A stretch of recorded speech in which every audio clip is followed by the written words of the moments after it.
Scaling up impact. Improve immunization coverage with people acceptance through communication technology. As reported by the Department of Health, UH, routine immunization coverage in the Philippines has not demonstrated consistent progress. The fully immunized children (FIC) rate stands at only 62.9% in 2021.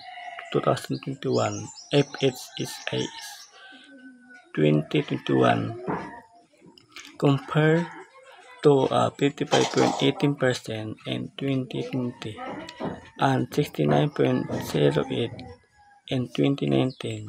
The 95% target coverage remains a huge challenge for most provinces and cities in the country, even in the National Capital Region.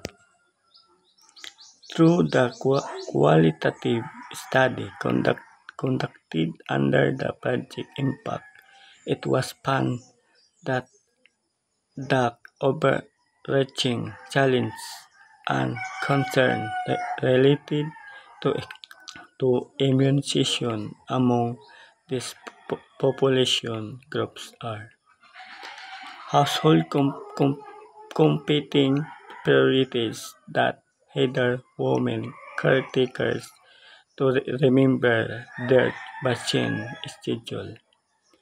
The mother not being able to decide because of familial husband-in-law position to vaccine.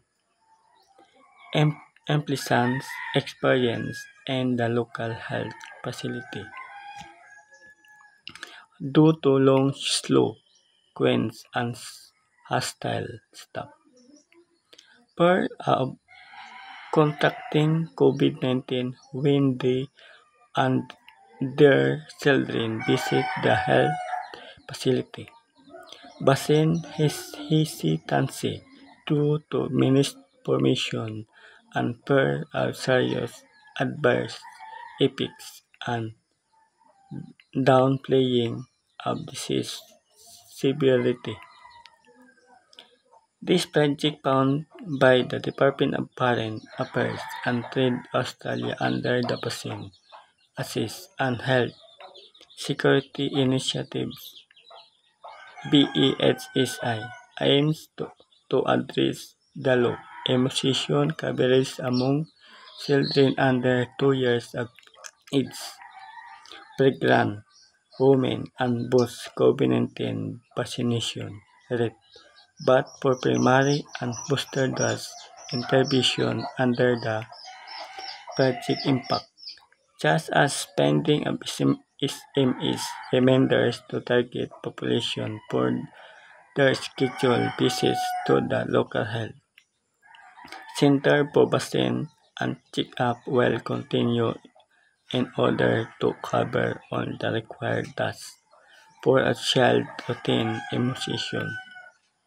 Should this prove to be effective in other localities, its expansion to additional project sites will encourage vaccine uptake and provide purchase evidence on context-specific behavior change intervention.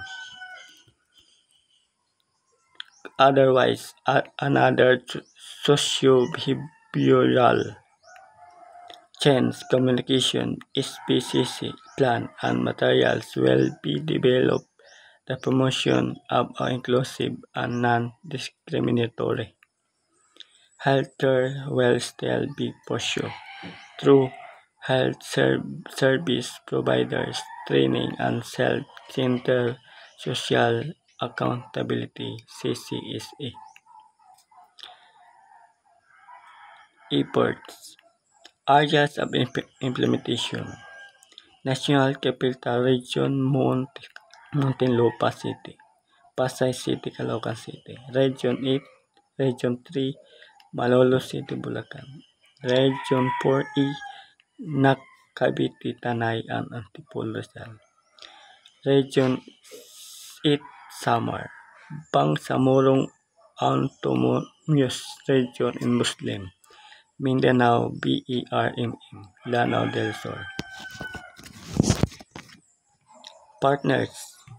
Local Government, Pasay City, Caloocan City, City of Muntinlupa, Malolos City, Municipality of NAC, Municipality of Tanay, Antipolo City, Municipality of Muchong, Municipality of Yabong, Municipality of San Sebastian, Municipality of Balabagan, Municipality of Lumbayanagi, Municipality of Tubaran.